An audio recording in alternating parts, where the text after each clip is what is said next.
ఇప్పటికే పోయిన ఎన్నికల్లో అలవి కాని హామీలు 6 గ్యారెంటీల పేరిట 66 హామీల పేరిట 420 రకాల పనులు చేస్తా అని చెప్పి శపథం చేసిన ముఖ్యమంత్రి రేవంత్ రెడ్డి గారు 6 నెలలు గడిచినప్పటికీ కూడా ఒకే ఒక పని, అది కూడా చిన్న పని, ఆర్టీసీలో ఉచిత ప్రయాణం తప్ప మహిళలకు ఏ ఒక్క పని కూడా చేయకుండా ప్రజల్ని మోసగిస్తున్నటువంటి నమ్మకం కోల్పోయిన వ్యక్తి ఇవాళ అదే పద్ధతిలో ఇస్తా అని చెప్పిండు. కానీ 6 నెలలు గడిచినా నా తెలంగాణ ఆడబిడ్డకి 2500 రూపాయల వృత్తి రాలేదు. కళ్యాణ లక్ష్మి తీసుకున్న నా ఆడబిడ్డకు 1,00,000 రూపాయలతో పాటుగా తులం బంగారం ఇస్తా అని చెప్పిండు. తులం బంగారం ధర 75,000 రూపాయలు. కానీ ఇంతవరకు ఏ ఒక్క పెళ్లిలో కూడా 75,000 రూపాయల విలువ కలిగిన తులం బంగారాన్ని ఇవ్వలేదు. ఆడపిల్లలు చదువుకునేటువంటి పేదల ఇళ్లలో కాలేజీకి పోయే అమ్మాయిలకు స్కూటీ కొనిస్తా అని చెప్పిండు.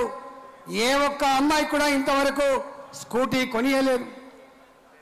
కేసీఆర్ ఇచ్చే 2,000 రూపాయల పెన్షన్ ఏం కర్మ, నేను వస్తే 4,000 రూపాయలు ఇస్తా అని చెప్పినాడు.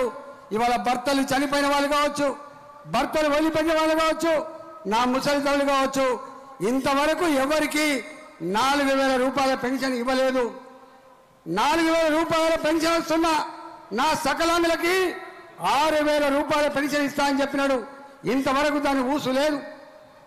1 రూపాయి ఖర్చు కానీ చివరికి రేషన్ కార్డు కూడా ఇంతవరకు ఇవ్వకుండా ప్రజల్ని మోసం చేస్తున్న ముఖ్యమంత్రి రేవంత్ రెడ్డి.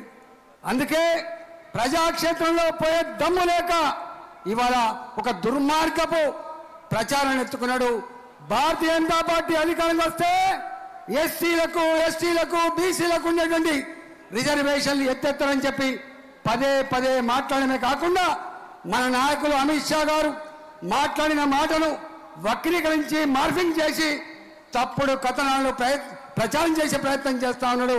ఇవాళ 100 కోట్ల రూపాయలు ఖర్చు పెట్టి సోషల్ మీడియాలో, యూట్యూబ్ ఛానళ్లలో, అడ్రస్ లేని ఛానళ్లలో కట్టు కథనాలు రాసి పంపించే ప్రయత్నం చేస్తా ఉన్నాడు.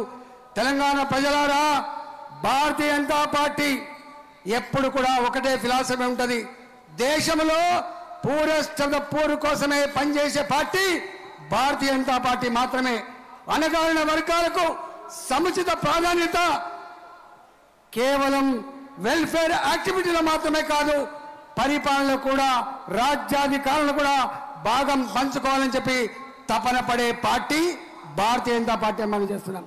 30 ఏళ్లుగా గుజరాత్లో పరిపాలిస్తున్నాం. అక్కడెక్కడకు రిజర్వేషన్ పోలే. 20 ఏళ్ల పైబడి మధ్యప్రదేశ్లో పరిపాలిస్తున్నాం. ఎక్కడ రిజర్వేషన్ పోలే. వాజ్పేయి గారి కాలంలో 5 ఏళ్ళు ఈ దేశాన్ని పాలించినాం. ఎక్కడ రిజర్వేషన్ ప్రస్తావన తేకపోగా ఆనాడు వారి హయాంలో గిరిజన మంత్రిత్వ శాఖను స్థాపించి గిరిజనులకు న్యాయం చేస్తున్న పార్టీ భారతీయ జనతా పార్టీగా ఉందన్న విషయం మనం మర్చిపోవద్దు. ఇవాళ నరేంద్ర మోడీ గారు ప్రధానమంత్రి అయిన తర్వాత మొట్టమొదటి రాష్ట్రపతి ఒక దళిత బిడ్డను చేసిన చరిత్ర కూడా భారతీయ జనతా పార్టీకి మాత్రమే దక్కింది. రెండవసారి అధికారంలో వస్తే ఒక గిరిజన ఆదివాసీ అడవి బిడ్డను రాష్ట్రపతిగా చేసినటువంటి ఘనత నరేంద్ర మోడీ గారికి మాత్రమే దక్కింది. అంతేకాదు బీసీ కమిషన్కి అంతకుముందు రాజ్యాంగ భద్రత దానికి లేకుండా పోయింది. ఇవాళ చట్టబద్ధత లేకుండా పోయింది. ఇవాళ కడుపు నిండా ఓబీసీలకు రిజర్వేషన్లు అమలు చేయాలి. విద్యా రంగంలో, ఉద్యోగ రంగంలో కేంద్రంలో రిజర్వేషన్లు అమలు కాకుండా పోతా ఉన్నాయని చెప్పి ఇవాళ దానికి చట్టబద్ధత కల్పించిన నాయకుడు నరేంద్ర మోడీ గారు అనే విషయం మనం మర్చిపోవద్దు. ఇవాళ దళిత జాతిలో మరింత వెనుకబడిన వాళ్ళకి ఏబీసీల వర్గీకరణ కావాలని 30 ఏళ్ళుగా పోరాటం చేస్తూ ఉంది మందకృష్ణ మాదిగ గారి నాయకత్వంలో. ఏ ప్రభుత్వాన్ని పట్టించుకోకపోతే ఒక ప్రజాస్వామికమైన అణగారిన వర్గాల ఉద్యమాన్ని పట్టించుకొని పాలకులారా ఇదేం న్యాయం అని చెప్పి ప్రశ్నించి తానే స్వయంగా ఇదే గడ్డ మీద ఇవాళ మందకృష్ణ మాదిగతో సమావేశం ఏర్పాటు చేసి ఈ సమస్యకి పరిష్కారం చూపే బాధ్యత నాదే అని చెప్పి హామీ ఇచ్చిన బిడ్డ నరేంద్ర మోడీ గారి విషయం మర్చిపోవద్దని చెప్పి దళిత జాతిని యావత్ తెలంగాణ ప్రజానికాన్ని విజ్ఞప్తి చేస్తున్నాం. మొద నష్టపోడు నోట్లో దుమ్ము కట్టిపోయింది చూడు. పోనీలే వదినా, కొత్తగొచ్చిన వాళ్ళు నెలకి 2500 ఎంట్రీ. నీకేమైనా నచ్చినాయా? ఇచ్చినట్టే. ఇప్పుడు ఇంకా సంవత్సరానికి లచ్చెత్తా అంటాండ్రు. మొదటి దానికి 3 పూలు కొనియలేనోడు రెండో దాన్ని రెక్కల గుర్రం ఎక్కిత్తా అన్నాడంట. వెనకడుకోకడు. జనాల పాలన దరఖాస్తులని రోజులు నిలబడి దరఖాస్తులు ఇస్తేమే కదా. మరి గడి సంగతి ఏందక్క? అయ్యో షెల్లే, అయ్యన్నీ ట్రంకు పెట్టలల్లా భద్రంగా పెట్టిండ్రు కదా, అటు తాళం సేవలు పోయినాయంట. పాపం మంత్రులందరూ వెనకలాడుతా ఉన్నారు. ఏ నా బిడ్డ పోయిందిగా తీసుకురానికి కొత్తగా వచ్చిన వాళ్ళు ఇచ్చిన స్కూటీ మీద. ఈసారి నేనైతే బీజేపీకి ఓటు గుద్దుడే. కొత్తగా వచ్చిన వాళ్ళు లెక్క దగులుబాజీ మాటలు మోదీకి అస్సలు రావు. ఉచితంగా గ్యాస్ కనెక్షన్ ఇస్తా అన్నాడు, ఇచ్చిండు. బాత్రూములు కట్టిస్తా అన్నాడు, కట్టించిండు.